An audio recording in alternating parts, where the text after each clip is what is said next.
Hello Flowcrafters and welcome back to maxdmcrafting. I was waiting this video for a long time, but now it's time to make some new dungeon doors. Stay a while and listen!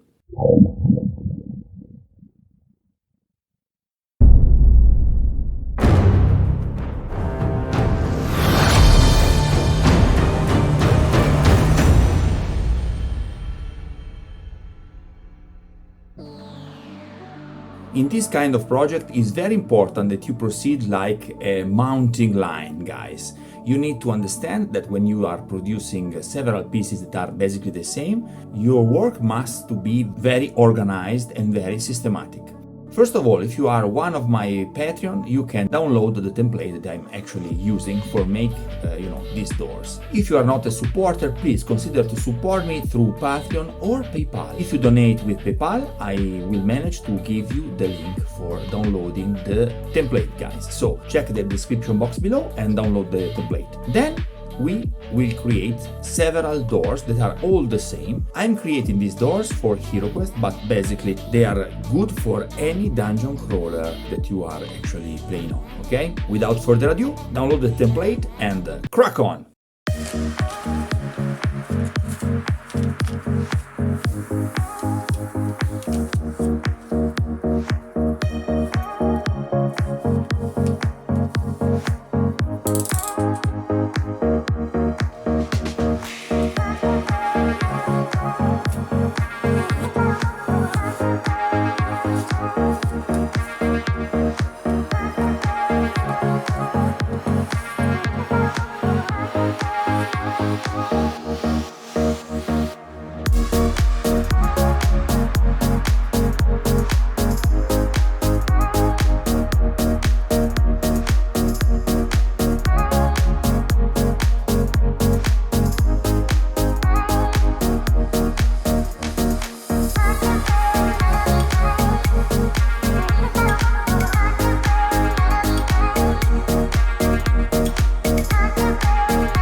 In the next episode, we are going to paint the doors and add some cool details for make them very epic. Till next time, happy crafting!